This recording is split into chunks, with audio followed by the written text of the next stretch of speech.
श्री कृष्ण कहते हैं, एक बार माफ करके अच्छे बन जाओ, पर दोबारा उसी इंसान पर भरोसा करके बेवकूफ कभी न बनो।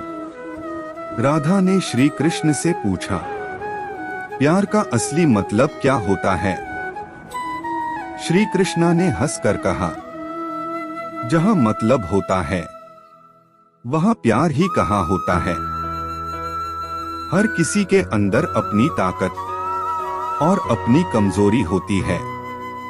मछली जंगल में नहीं दौड़ सकती और शेर पानी में राजा नहीं बन सकता।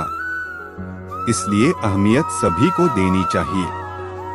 स्वार्थ से रिश्ते बनाने की कितनी भी कोशिश करें, वो कभी नहीं बनते हैं। और प्रेम से बने रिश्तों को कितना भी तोड़ने की कोशिश करें, वो कभी नहीं टूटते। अगर व्यक्ति शिक्षा से पहले संस्कार, व्यापार से पहले व्यवहार और भगवान से पहले माता पिता को पहचान ले तो जिंदगी में कभी कोई कठिनाई नहीं आएगी। हर कीमती चीज को उठाने के लिए झुकना ही पड़ता है। माँ और पिता का आशीर्वाद भी इनमें से एक है। श्री कृष्ण कहते हैं, मनुष्य को जीवन में श्रेष्ठ बनने का प्रयास अवश्य करना चाहिए, परंतु जीवन में हमेशा उत्तम ही रहना चाहिए। प्यार और तकदीर कभी साथ नहीं चलते, क्योंकि जो तकदीर में होते हैं उनसे कभी प्यार नहीं होता, और जिससे हमें प्यार हो जाता है वह तकदीर में नहीं होता। परिवर्तन इस संसार का नियम है। कल जो किसी और का था, आज वो तुम्हारा है, एवं कल वो किसी और का होगा। श्री कृष्ण जी कहते हैं, जिस व्यक्ति को आपकी कद्र नहीं, उसके साथ खड़े रहने से अच्छा है आप अकेले रहे।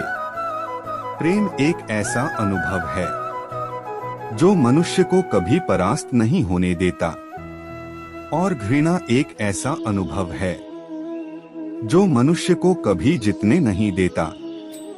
मेरे भी कई जन्म हो चुके हैं, तुम्हारे भी कई जन्म हो चुके हैं, ना तो यह मेरा आखिरी जन्म है और ना यह तुम्हारा आखिरी जन्म है।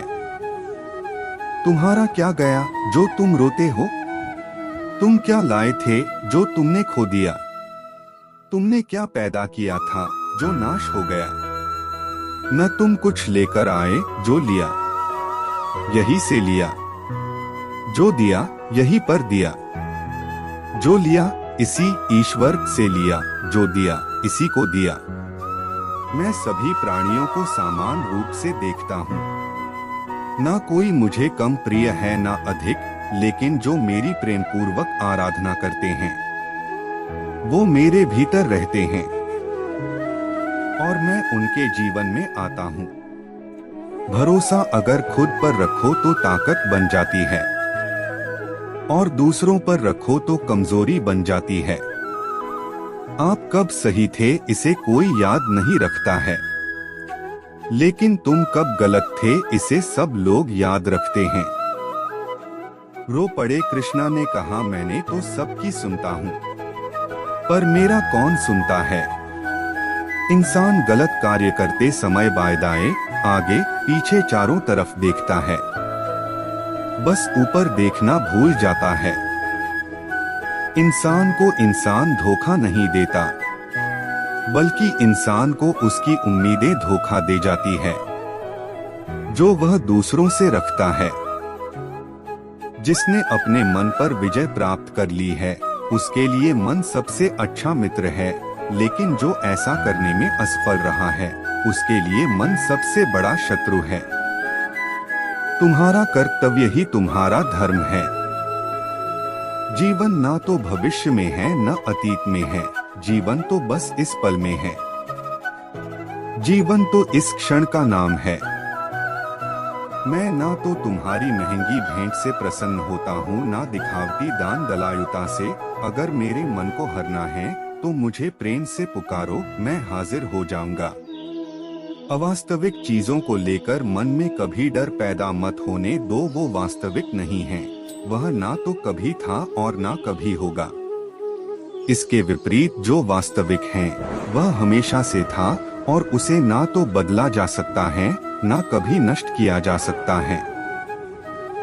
जो मनुष्य किसी अच्छे काम में लगा हुआ होता है, आने वाले समय में उसका अंत कभी बुरा नहीं होता है। मनुष्य अपनी 3 प्रमुख कृतियों द्वारा नरक के द्वारा पर पहुंचता है। वे तीनों कृतियां काम, क्रोध और लोभ हैं। मनुष्य का समस्त निर्माण उसके विश्वास के फलस्वरूप होता है। जैसा वह सोचता है उसी के अनुरूप वह बनता है। मनुष्य का समस्त निर्माण उसके विश्वास के फलस्वरूप होता है। जैसा वह सोचता है उसी के अनुरूप वह बनता है। परिवर्तन इस संसार का नियम है। एक नजर में तुम असीम संपत्ति के मालिक बन सकते हो, दूसरी नजर में तुम दरिद्र बन सकते हो। एक इंसान के रूप में इस धरती पर तुम्हारे कुछ कर्तव्य हैं। अनिवार्य रूप से अपने कर्तव्य को निभाओ। आत्मा पुराने शरीर को ठीक उसी तरह छोड़ देती है जैसे कि मनुष्य अपने पुराने कपड़ों को उतारकर नए कपड़े धारण कर लेता है। मनुष्य अपने विश्वास से निर्मित होता है। जैसा वो विश्वास करता है वैसा वो बन जाता है। वो मूर्ख हैं जो प्रेम को बकवास कहते हैं। प्रेम इस दुनिया की जड़ है जिससे दुनिया बनी है। मनुष्य अपने विश्वास से निर्मित होता है। जैसा वो विश्वास करता है वैसा वो बन जाता है। कर्म का वास्तविक लक्ष्य आत्मा का ज्ञान है। परिवर्तन इस संसार का नियम है। कल जो किसी और का था आज वो तुम्हारा है एवं कल वो किसी और का होगा। आत्मा न तो जन्म लेती है, न कभी मरती है और न ही इसे कभी जलाया जा सकता है, न ही पानी से गीला किया जा सकता है। आत्मा अमर और अविनाशी है। गर्मी और ठंड, सुख और दर्द की भावना इंद्रियों के अपनी वस्तुओं के संपर्क के कारण होती है। वे आते हैं और चले जाते हैं चिरकाल तक। आपको उन्हें स्वीकार करना चाहिए। जो दूसरों को कष्ट और दुख देता है और उन पर अत्याचार करता है, ऐसे दुष्ट राक्षस को लोग एक ना एक दिन उसी प्रकार मार देते हैं जैसे कि भी एक जहरीले सांप को मार डालते हैं। दोस्तों, इस वीडियो में बस इतना ही। मिलते हैं अगले वीडियो में। अपना ख्याल रखिएगा। जय श्री कृष्ण।